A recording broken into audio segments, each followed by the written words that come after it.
আমি অভিষেক মান্নাদা। এর আগের ক্লাসে আমরা মোনেরা কিংডম সম্পর্কে জেনেছি। আজকে আমরা জানবো ঠিক এর পরের যে কিংডমটি রয়েছে বা রাজ্যটি রয়েছে তার সম্পর্কে, সেটি হচ্ছে প্রতিষ্ঠা। প্রতিষ্ঠা, এই যে শব্দটা, এটা এসেছে গ্রিক শব্দ প্রতিস্টোস থেকে, যার মানে হচ্ছে ফার্স্ট অফ অল, মানে সব থেকে আগে। এককোষী শৈবাল এবং ছত্রাক ছাড়া সমস্ত এককোষী ইউক্যারিওটিক জীব এই রাজ্যের অন্তর্গত। আর্নেস্ট হেকেল 1866 সালে এই রাজ্যটি প্রথম প্রবর্তন করেছিলেন। আজ থেকে 160 কোটি বছর আগে প্রতিষ্ঠাটা প্রথম ইউক্যারিওটিক কোষযুক্ত জীবরূপে আবির্ভূত হয়েছিল। পরবর্তীকালে সকল ইউক্যারিওটিক জীব, তাদের উদ্ভব কিন্তু বা বিবর্তন কিন্তু প্রতিষ্ঠা থেকেই হয়েছে। এরপর আমরা প্রতিষ্ঠার কিছু মূল বৈশিষ্ট্য জেনে নেব। 1 নম্বর হচ্ছে এরা সুগঠিত নিউক্লিয়াসযুক্ত এককোষী ইউক্যারিওটিক জীব। 2 নম্বর হচ্ছে এদের নিউক্লিয়াস সুগঠিত ক্রোমোজোমযুক্ত, যেখানে হিস্টোন প্রোটিন আছে এবং যা জেনেটিক মেটেরিয়াল বহন করে। 3 নম্বর পয়েন্ট হচ্ছে এদের যে পুষ্টি পদ্ধতি, সেটা মূলত স্বভোজী বা পরজীবী হতে পারে। 4 নম্বর হচ্ছে এদের পর্দাবৃত বিভিন্ন কোষাঙ্গাণু উপস্থিত থাকে। 5 নম্বর হচ্ছে এদের গমনাঙ্গ রূপে থাকতে পারে সিলিয়া বা ফ্ল্যাজেলা। 6 নম্বর হচ্ছে এরা অযৌন বা যৌন জনন পদ্ধতিতে বংশবিস্তার করে। এরপর আমরা চলে আসব এই যে প্রতিষ্ঠা রাজ্যটি, তার শ্রেণীবিভাগে। তো তোমরা ছকে দেখতে পাচ্ছ, দেখো 3টে ভাগে মূলত ভাগ করা আছে। একটা হচ্ছে ইউনিসেলুলার অ্যালগি, আর একটা হচ্ছে প্রোটোজোয়া, আর একটা হচ্ছে স্লাইম মোল্ডস। তো প্রথমে আমরা যেটা ইউনিসেলুলার অ্যালগি, তাদের সম্পর্কে জানবো। তাদের মেন বৈশিষ্ট্য, মানে এর কী কী বৈশিষ্ট্য আছে, কী কী ফিচার্স আছে সেটা। ইউনিসেলুলার অ্যালগি বা এককোষী শৈবাল, এদের সম্পর্কে ফার্স্ট হচ্ছে যে এরা ক্লোরোপ্লাস্ট যুক্ত জীব, স্বভোজী, যারা জলে ভেসে থাকে, এরকম ধরনের শৈবাল। 2 নম্বর হচ্ছে এদের মধ্যে যারা গমন করতে পারে তাদের ক্ষেত্রে ফ্লাজেলা থাকে। 3 নম্বর হচ্ছে এই শৈবালগুলো এককভাবে থাকতে পারে বা কলোনি গঠন করে, উপনিবেশ গঠন করে থাকতে পারে। 4 নম্বর হচ্ছে কোষের মধ্যে পাইরিনয়েড দানা থাকে, যার মধ্যে শ্বেতসার সঞ্চয় থাকে। এবারে এই যে এককোষী শৈবাল, দেখো এদেরকে লক্ষ্য করে, এদের মধ্যে টোটাল 6খানা গ্রুপ আছে, 6টা ভাগ আছে, ঠিক আছে? এদেরকে আমরা 6টা পর্ব বলতে পারি। তো প্রথম যে পর্বটা, সেটা হচ্ছে তোমাদের এই ছক অনুসারে, সেটা হচ্ছে ইউগ্লিনোফাইটা। তার কিছু বৈশিষ্ট্য দেখি। ফার্স্ট হচ্ছে এরা নগ্ন প্রকৃতির ইউক্যারিওটিক শৈবাল। 2 নম্বর হচ্ছে এককোষী এই জীবগুলো উদ্ভিদ প্রাণী নামে পরিচিত। এদের ক্ষেত্রে পেলিকাল আবরণ থাকে, কিন্তু কোনো কোষ প্রাচীর থাকে না। নেক্সট হচ্ছে এদের কোষে ক্লোরোপ্লাস্টে সালোক সংশ্লেষের রঞ্জকরূপে ক্লোরোফিল এ, ক্লোরোফিল বি, এছাড়াও বিটা ক্যারোটিন ও জ্যান্থোফিল থাকে। নেক্সট হচ্ছে গমনাঙ্গ হিসেবে এদের 1টা থেকে 3টে পর্যন্ত ফ্ল্যাজেলা থাকতে পারে। এবার উদাহরণে চলে আসে। ইউগ্লিনোফাইটের উদাহরণ হচ্ছে ইউগ্লিনা, প্যারানিমা, এই ধরনের জীবগুলো। নেক্সট যে পর্ব তোমরা দেখতে পাচ্ছ, সেটা হচ্ছে পাইরোফাইটা। পাইরোফাইটার আর একটা নাম হচ্ছে ডিনোফ্ল্যাজেলেট, এর নামটা খুব প্রচলিত নাম। তার কিছু বৈশিষ্ট্য দেখি। 1 নম্বর হচ্ছে এদের কোষের কোষ প্রাচীর সেলুলোজযুক্ত বা সেলুলোজবিহীন হতে পারে। 2 নম্বর হচ্ছে কোষের রঞ্জক পদার্থ হিসাবে chlorophyll a, chlorophyll c, beta carotene, fucoxanthin, dinoxanthin, এই সমস্ত থাকতে পারে। 3 নম্বর হচ্ছে এদের ফ্লাজেলা থাকে 2টো। এইরকম ডিনোফ্ল্যাজেলেটসের উদাহরণ হচ্ছে গ্লিনোডিয়াম, জিমনোডিয়াম প্রভৃতি জীবগুলো। 3 নম্বর গ্রুপটা তোমরা দেখতে পাচ্ছ আছে হচ্ছে ক্রাইসোফাইটা। ক্রাইসোফাইটা এই যে গ্রুপটা,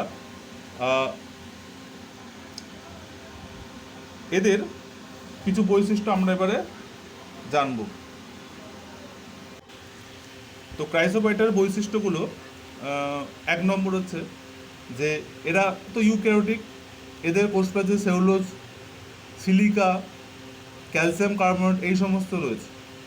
2 নম্বর হচ্ছে এদের কোষীয় রঞ্জক পদার্থ হিসেবে chlorophyll a, chlorophyll c, carotene, xanthophyll এবং ডায়াটমিন থাকে। এদের উদাহরণ হচ্ছে বিভিন্ন রকম ডায়াটম, আমরা ডায়াটমের কথা শুনেছি, সেই বিভিন্ন রকম ডায়াটম হচ্ছে এই ট্রাইসোফাইটার অন্তর্গত। নেক্সট যে পর্বটি রয়েছে সেই পর্বটি হচ্ছে ক্লোরোফাইটা। এদের বৈশিষ্ট্যগুলো দেখি। 1 নম্বর হচ্ছে এরা এককোষী এবং অনেক সময় এরা কলোনি তৈরি করতে পারে বা বহুকোষীয়র মতো গঠন তৈরি করতে পারে। নেক্সট হচ্ছে এদের কোনো ফ্লাজেলা থাকলে তার সংখ্যা 2 বা 4 হয়। নেক্সট পয়েন্ট হচ্ছে ক্লোরোপ্লাস্টিডে পাইরিনয়েড দানা থাকে। 4 নম্বর হচ্ছে কোষীয় রঞ্জক হিসাবে এদের ক্লোরোফিল এ, ক্লোরোফিল বি এবং ক্যারোটিনয়েড থাকে। ক্লোরোফাইটের উদাহরণ হচ্ছে ভলভক্স, কারা, ক্লামাইডোমোনাস এগুলো। তো এই শৈবালগুলোর উদাহরণ আমরা অনেক আগে থেকেই জানি। এরপরে আমরা জানবো যেটা ফিওফাইটা। এই যে 5 নম্বর যে পর্বটা ফিওফাইটা, তার বৈশিষ্ট্য দেখি। 1 নম্বর হচ্ছে ইউক্যারিওটিক এই সমস্ত জীবগুলি অম্বুজ দেহ, বহুকোষী প্রকৃতি। পরের পয়েন্ট হচ্ছে দেহকোষগুলো সুস্পষ্ট কোষপ্রাচীর বিশিষ্ট এবং দ্বিস্তর বিশিষ্ট। 3 নম্বর হচ্ছে কোষে সঞ্চিত খাদ্যবস্তু ম্যানিটল এবং ল্যামিনারিন। 4 নম্বর হচ্ছে কোষীয় রঞ্জক পদার্থ হিসাবে ক্লোরোফিলের সঙ্গে ডায়াটোজ্যান্থিন এবং জ্যান্থোফিল থাকে। এই রকম ফিওফাইটার উদাহরণ হচ্ছে একটোকার্পাস, ফিউকাস প্রভৃতি। এরপরে যে পর্বটি আছে সেটা হচ্ছে রোডোফাইটা, লাস্ট পর্ব। প্রথম পয়েন্ট হচ্ছে ইউক্যারিওটিক এই সমস্ত শৈবালের দেহ থ্যালাস প্রকৃতির, বহুকোষীয়, অনেক সময় সরল শাখাহীন হতে পারে বা জটিল শাখান্বিত হতে পারে। পরের পয়েন্ট হচ্ছে ফ্লোরিডিয়ান শ্বেতসার এদের কোষে সঞ্চিত খাদ্য হিসেবে থাকতে পারে। পরের পয়েন্ট হচ্ছে ক্লোরোফিলের সঙ্গে লাল রঙের ফাইকোএরিথ্রিন নামক রঞ্জক থাকে ক্রোমোপ্লাস্টিডে, এই জন্য এদেরকে লোহিত শৈবাল বলে। এই ধরনের জীবেদের ফ্লাজেলাযুক্ত জননকোষ গঠিত হয় না। এবার উদাহরণে চলে আসে রোডোফাইটার উদাহরণ হচ্ছে পলিসাইফোনিয়া এবং জেলিডিয়াম। এরপরে আমরা যেটা জানবো সেটা হচ্ছে আদ্যপ্রাণীর প্রোটিস্ট। আদ্যপ্রাণীর প্রোটিস্ট, এই যে আদ্যপ্রাণীর প্রোটিস্ট, এদের সম্পর্কে জানবো। এর প্রধান বৈশিষ্ট্যগুলো আগে জানি। এরা হচ্ছে সরল এককোষী আণুবীক্ষণিক প্রাণী, প্রথম পয়েন্ট। 2 নম্বর হচ্ছে এদের এরা কি হতে পারে, স্বাধীনজীবী হতে পারে, বহিঃপরজীবী হতে পারে বা অন্তঃপরজীবী হতে পারে। এদের ক্ষেত্রে ক্ষণপথ থাকতে পারে, সিলিয়া থাকতে পারে, ফ্লাজেলা থাকতে পারে গমনাঙ্গ হিসেবে। 4 নম্বর হচ্ছে এদের পর্দাবৃত কোষাঙ্গাণু থাকে। 5 নম্বর হচ্ছে দেহে সংকোচী গহ্বর, খাদ্য গহ্বর, রেচন গহ্বর, জল গহ্বর, এরকম বিভিন্ন রকম গহ্বর থাকে। 6 নম্বর হচ্ছে যৌন বা অযৌন পদ্ধতিতে এরা জনন করে। 7 নম্বর হচ্ছে এদের জীবনচক্রে যৌনক্রম দেখা যেতে পারে। এবার এদের দেখো 4টে পর্ব আছে। প্রথম পর্ব হচ্ছে সার্কোডিনা। সার্কোডিনা সম্পর্কে জেনে নিই। সার্কোডিনা এদের গমনাঙ্গ হচ্ছে ক্ষণপথ, প্রথম পয়েন্ট। 2 নম্বর হচ্ছে এরা স্বাধীনজীবী হয়। 3 নম্বর হচ্ছে এরা মূলত অযৌন জনন প্রক্রিয়ায় বংশ বিস্তার করে। এই রকম পর্বের সব থেকে পরিচিত উদাহরণ বা আমাদের সব থেকে পরিচিত যে এককোষী প্রাণী সেটাই হচ্ছে এর উদাহরণ, সেটা হচ্ছে কি অ্যামিবা। নেক্সট যে পর্বটা সেটা হচ্ছে ম্যাস্টিগোফোরা বা ফ্লাজেলাটা, এই যে 2 নম্বর পর্ব। এদের বৈশিষ্ট্য হচ্ছে এদের গমনাঙ্গ প্রথমত ফ্লাজেলা। 2 নম্বর হচ্ছে এরা অন্তঃপরজীবী। 3 নম্বর হচ্ছে এদের যে জনন সেটা হচ্ছে অযৌন প্রকৃতির। এদের উদাহরণ হচ্ছে জিয়ার্ডিয়া, ট্রাইপ্যানোসোমা প্রভৃতি। 3 নম্বর যে পর্বটা সেটা হচ্ছে সিলিয়েটা। এদের বৈশিষ্ট্য হচ্ছে এদের গমনাঙ্গ হচ্ছে সিলিয়া। 2 নম্বর হচ্ছে এরা স্বাধীনজীবী বা পরজীবী। 3 নম্বর হচ্ছে এদের কোষে একাধিক নিউক্লিয়াস থাকে।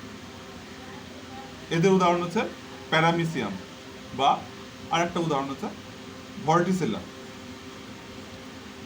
এবার 4 নম্বর পর্ব, স্পোরোজোয়া।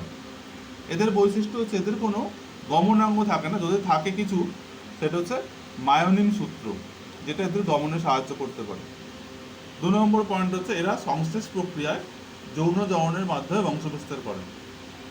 3 নম্বর পয়েন্ট হচ্ছে এরা অন্তঃপরজীবী। স্পোরোজোয়ার একটা খুব কমন উদাহরণ আমাদের জানা আছে, যদিও আমরা হয়তো যাকে জানতাম না সেটা স্পোরোজোয়া, সেটা হচ্ছে প্লাজমোডিয়াম, যেটা ম্যালেরিয়ার জীবাণু। তো এই প্লাজমোডিয়াম হচ্ছে স্পোরোজোয়ার মধ্যে পড়ে। এছাড়াও মনোসিস্টিসও আর একটা হচ্ছে উদাহরণ। নেক্সট হচ্ছে এবারে আমরা যেটা জানবো সেটা হচ্ছে স্লাইম মোল্ডস। 3 নম্বর যে গ্রুপটা, তার বৈশিষ্ট্য জানি। 1 নম্বর হচ্ছে এদের যে কোষীয় অঙ্গজ দেহ বা থ্যালাস, সেটা কিন্তু কোষপ্রাচীরবিহীন। নেক্সট পয়েন্ট হচ্ছে এদের সাইটোপ্লাজমে অনেক নিউক্লিয়াস থাকে। 3 নম্বর পয়েন্ট হচ্ছে থ্যালাসের যে দেহের গঠন, সেটা কোনো নির্দিষ্ট আকার থাকে না, একটা অ্যামিবার মতো মনে হয় আর কি। তো ওই জন্য জীবটাকে প্লাজমোডিয়াম এরকম নামও দেওয়া হয়। পরের পয়েন্ট হচ্ছে এদের দেহ ক্লোরোফিলবিহীন এবং পুষ্টি পদ্ধতি হচ্ছে মৃতজীবের প্রকৃতি। নেক্সট পয়েন্ট হচ্ছে এদের গমনাঙ্গ হিসেবে কণাপথ থাকতে পারে। পরের পয়েন্ট হচ্ছে এরা ভিজে স্যাঁতস্যাঁতে পরিবেশে বসবাস করে। পরের পয়েন্ট হচ্ছে এদের যে জনন সেটা হচ্ছে খণ্ডীভবন বা রেণুর মাধ্যমে হতে পারে। আর যদি যৌন জনন হয় তবে সেটা জুস্পোরের মাধ্যমে হয়। এই ধরনের স্লাইম মোল্ডসের উদাহরণ হচ্ছে ডিকটিওস্টেলিয়াম একটা উদাহরণ, আর একটা হচ্ছে ফাইসেরাম।